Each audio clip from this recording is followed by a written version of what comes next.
David Benavidez beat Jai Opetaia. Hell yeah, he beat Opetaia. Oh, I'm a double down. He gonna beat Opetaia. I double down on that one. He gonna beat Opetaia. See, Opetaia got good feet. Yeah, he can box, but he can be drugged into a fight. And if you know anything about David Benavidez, just like he did with Ramirez, he's the one of those guys that's gonna test your heart. He gonna test what you have in here. And once he go to Jai and he tests what he has in here, Jai gonna lose his. David just fought Gilberto, right? Unified champion, right? No, Gilberto was he had belts. Belt holder? No, Gilberto Zurdo Ramirez was never a champion at cruiserweight. He had a belt. You were a champion in two divisions because you beat the champion. You didn't just win a belt; you were the champ. I get that, but at the same time, Jai Opetaia, who did he just fight? Right? He fought Brandon Glanton, right? Before that, but he fought Bradis. He won the cruiserweight championship, Lineal Ring Magazine, against one of the best cruiserweights ever. I get that, but in today's modern era, it's about your last fight and how you look in your last fight. While you on this roll, go see Usyk. Don't play with second. Why would you play with a guy who's just as dangerous as Usyk, not as known as Usyk, not gonna bring you as much money as Usyk, when you can just go straight to Usyk? That's kind of crazy. That's how boxing misses out on big fights. You know, the Usyk's right up there as well. Jai's a lot faster than Usyk, I find, and a lot higher work rate, in and out movement. He's got a lot of good things going for himself. So to be able to, get the good rounds out with Jai, it's definitely even more of a confidence booster. And yeah, he's definitely world champ for a reason. He's a beast. I don't think it's the career suicide that you think. I give Benavidez looks great against Zurdo. I'd give him a good shot to beat at cruiserweight. Jai Opetaia. Yeah, I'd give him a good shot to beat him. That's probably one of the most dumbest, most ignorant things you. So you think that Jai would have cleaned Zurdo's clock too? Jai cleans everyone's clock at cruiserweight. What are you basing that off? What I'm saying, my professional eye. All right, here's the situation. Two unbeaten fighters, one fantasy matchup the whole sport wants to see, and now some of the loudest voices in boxing are lining up to call exactly who survives this collision. We're starting the conversation with Sean Porter, who breaks down why Jai Opetaia's limited experience this high up the ladder might drop him into truly dangerous territory once he's standing across from the Mexican monster, David Benavidez. To me, Opetaia not experienced enough.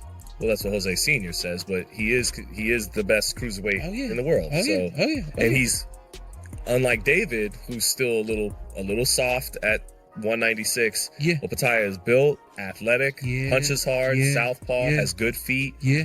I'm picking Benavidez against the field, but these are extremely, Bivol and Opetaia in particular, with their skill and their movement, the amount of everything that they have is very difficult in terms of size, but also what they bring with that size. But that guy's a special talent. Yeah, straight up. Not saying they're not, but he's straight up. Straight up. Still, talk is cheap, and Opetaia has to back it up in there. Throwing his own read into the discussion, Max Kellerman argues that the difference in what each man has genuinely accomplished over the span of his career could turn out to be the deciding factor when these two finally meet and somebody's hand gets raised. In today's modern era, it's about your last fight and how you look in your last fight and who you face in your last fight. People forget like this. And I think that what Benavidez is probably going off of is the fact of who did he fight, Jai Opetaia, and who did David fight recently? Actually, at cruiserweight, David is much more. Benavidez might beat Opetaia, right? He'd be favored to do so. I'm saying Opetaia is a much more accomplished cruiserweight than Benavidez. Boxing-wise, much more accomplished. And Zurdo. We talking boxing-wise, but if you ask the business, you're talking about business-wise, like you ask, everybody don't even know who Jai is. We know because we in the boxing world, but everybody don't know who that. Everybody know who he would. From there, the tone gets a whole lot harsher. Jose Benavidez Sr. takes it several steps further, bluntly insisting that Opetaia has zero real ability and no legitimate shot whatsoever, brushing him off as a complete unknown who hasn't beaten a single notable name worth mentioning anywhere on his record. Skills. I was doing the interview with Coach Breadman. You guys went against him against Caleb Plant, and he feels that Jai Opetaia is better than David Morrell. What you think? Hell no, I don't think he's better than David Morrell. Not at all, Don't get me wrong, I think Jai Opetaia is a good fighter. He doesn't have a chin. And all his fights, he gets hurt, I don't think he has a good jab. I don't think he has a good defense. I don't think he has a good body shot. I don't think he has a good uppercut. He's just a good fighter, a fighter that's disciplined. I see that discipline. He simply isn't buying any of it. And once you push him for an actual forecast, Benavidez Sr. refuses to soften a thing, declaring that the Mexican monster wipes Opetaia out fast, calling for a savage stoppage to land somewhere inside the opening round or two. I get what you mean. I've seen his last fight. He's not really dynamic. He's kind of very simple. I get what you're saying. But a big guy, you know, this is what people are saying. Big guy with athletic ability could give, you know, David Benavidez problems. You know, that's what everybody says. Yeah. You know, that's what everybody says, you know. Everybody thought that the weight of Zurdo and the power was going to be a big difference. You know, I see that, you know, Opetaia, you know, David, I think. Flip the entire argument and you land on Sergio Mora, who stays locked in behind Opetaia. Mora's point is that however impressive Benavidez looked while dismantling Zurdo Ramirez, he's still not a genuine cruiserweight at his core. As Mora sees it, Benavidez walks straight into a clear defeat against Opetaia, and that's precisely the outcome he's betting on inside the ropes. He props Jai up as the finest operator in the whole division, crediting him with heavier hands and a sharper, far more rounded overall skill set. Go back to light heavyweight because you're not going to be a cruiserweight. You're not going to be a cruiserweight in size and power. You did something great by going up and capturing a world title if he does win against Zurdo. But you're not a cruiserweight, and you're bound to get beat, especially by a Jai Opetaia. I think Jai Opetaia beats Zurdo too. I think Jai Opetaia is the best cruiserweight in the world because he has power, he has the size, and he has the footwork. So no, I think it'll be career suicide, especially if David Benavidez wants to control these May and September dates. He needs to go back down. That's the exact moment Chris Mannix jumps in to challenge the idea. To Mannix, after such a commanding showing against Zurdo, Benavidez absolutely owns a realistic path to beating Opetaia as well. Mora, on the other hand, won't budge an inch, continuing to lean on Jai's seasoning and the kind of instinct a veteran develops for reading what's coming next. So you end up with Mannix tilting toward Benavidez while Mora stays planted firmly behind Opetaia. And that tug of war makes for a real divide across the boxing world. It's the career suicide that you think. I give Benavidez looks great against Zurdo. I'd give him a good shot to beat a cruiserweight, Jai Opetaia. Yeah, I give him a good shot to beat him. That's probably one of the most dumbest, most ignorant things you. So you think said. that you think that Jai would have cleaned Zurdo's clock too? Jai cleans everyone's clock at cruiserweight. What are you basing that off? What I'm saying, my professional eye, Mannix. Okay, against whom? What I'm seeing, period. How he dispatches opponents. He puts them in the hospital. Forget knocking them out. Who's the high-level guy he's done that to? Well, cruiserweight's not a high name. Sure there are. There's plenty of... Look, aside from Zurdo and Jai, name me another cruiserweight that's relevant. And I would have liked to have seen a couple of years ago him against Badu Jack. Zooming in on the contrast between their two bodies of work, Mannix figures Benavidez has simply done more and traded punches with the rougher names, while Opetaia hasn't piled up enough of those headline wins on his ledger. The way he frames it, whether or not Jai is a born cruiserweight is almost beside the point, because the true measure is the caliber of competition Benavidez has already run through.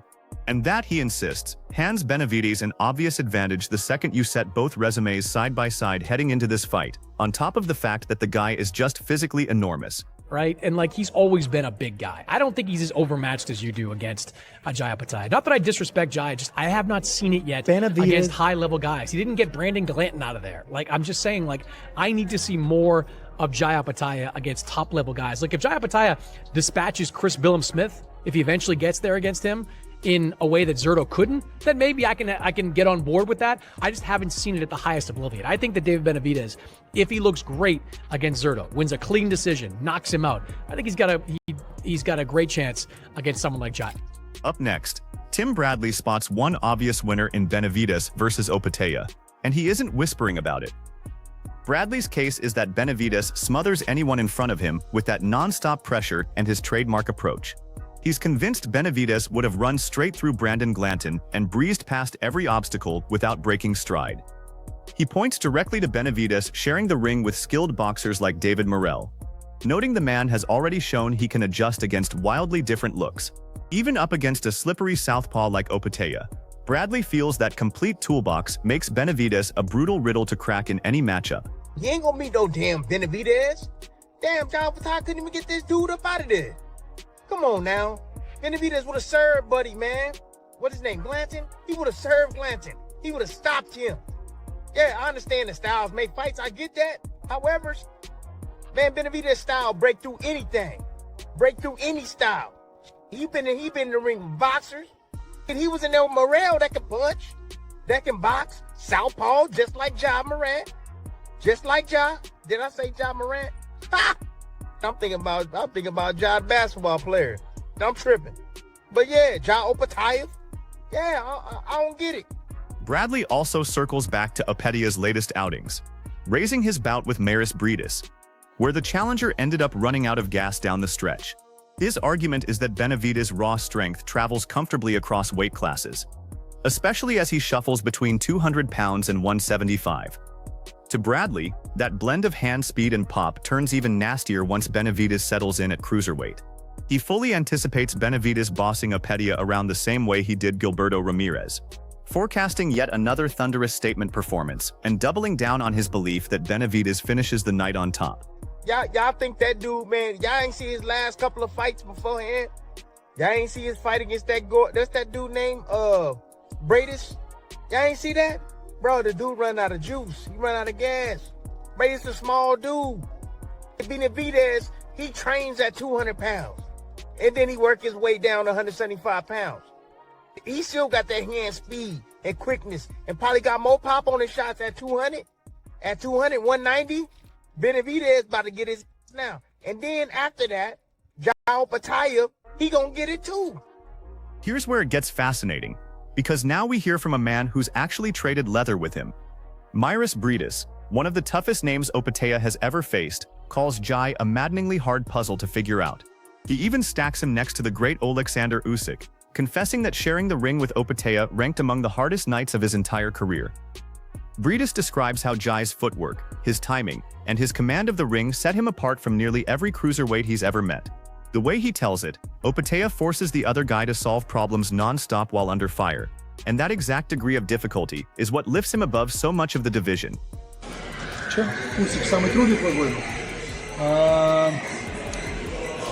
I think no. I think with Jai Opetaia was more difficult way.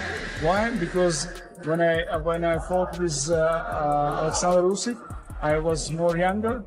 But yeah, it's most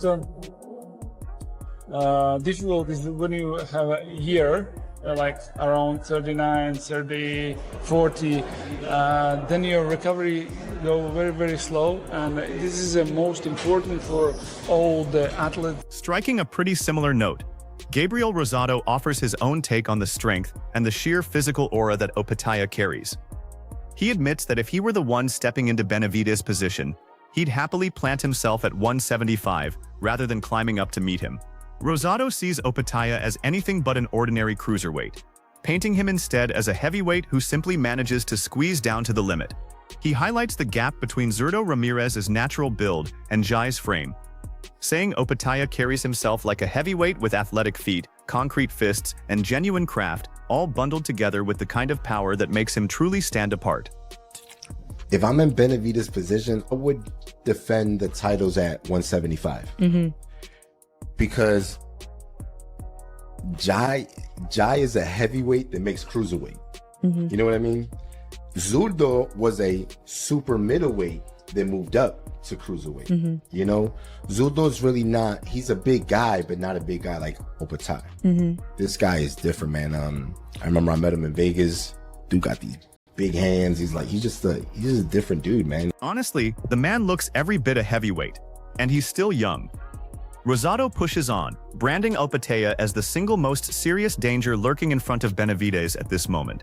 Yet he adds that Benavidez really ought to keep his eyes on the marquee assignments waiting at light heavyweight, tossing out names like Dmitry Bivol and Artur Beterbiev as the fights that truly matter. In his eyes, a victory over Bivol would land as an enormous statement, the type that could dwarf almost any alternative on the table, even that long-rumored showdown with Canelo Alvarez. Rosado is convinced that succeeding at that level would wipe away any lingering question about exactly where Benavidez belongs in the sport. And he's very athletic, you know, and he got skills and power. So I think the fight that is the biggest threat for Benavidez would be that fight.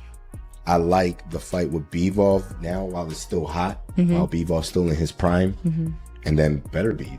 Beterbiev, I like. He's just older. I think right now Bivol would be good, and we know that Benavidez has been calling out Canelo. Who knows if that would ever happen? But if he were to make a statement and beat Bivol, I don't think anybody would kind of be like, "Hey, we still need that Canelo fight," because it's like, what? For a while now, the two names constantly hovering around Benavidez have been Opetaia and Dimitri Bivol. And sports journalist Jai Oladipo, who sat ringside to take in the merciless hiding Benavidez dished out to Zurdo Ramirez, remembers that night in vivid detail.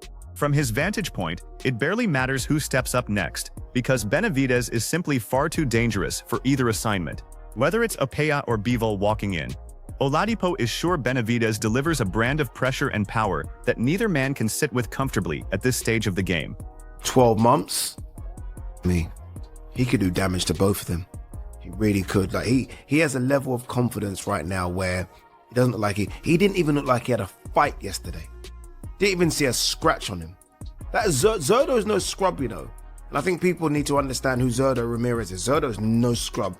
I was ringside when Zurdo put a beating on Chris Benham-Smith.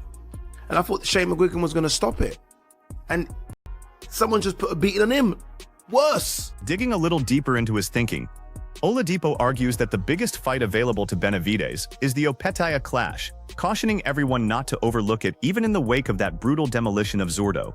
He breaks it down by spotlighting Jai's quick hands and sharper footwork, which he says could genuinely disrupt this fight and reset the rhythm early on. He labels Opetaia a pure skill operator and trusts that he simply won't walk into the same pressure traps that have swallowed so many others, making this a far closer contest than the public might be bracing for. Opetaia would be the fight of all fights. I'm telling you now, a lot of people are gonna, off the back of Opetaia versus Glanton and now Benavidez versus Zurdo, everyone's gonna go Benavidez. I'm not making that mistake. Opetaia's a killer as well. He's a killer. And unlike Zurdo, Opetaia has fast hands and fast feet. The Opetaia's hand speed, it's not as fast as Benavidez, but it's respectable. His feet are better than Benavidez's. He's a southpaw. So don't start to, Benavidez runs through Opetaia. No. I'm not doing that. Not doing that. Does not run through him at all. That's a f***ing fight. Casting his mind back to Benavidez's most recent night against Zurdo Ramirez, Peter Bedell couldn't quit praising the display and the enormous buzz it set off through the crowd. He called Benavidez's hand speed flat-out suffocating, almost mechanical in its rhythm, and confessed he was completely floored by what played out in front of him.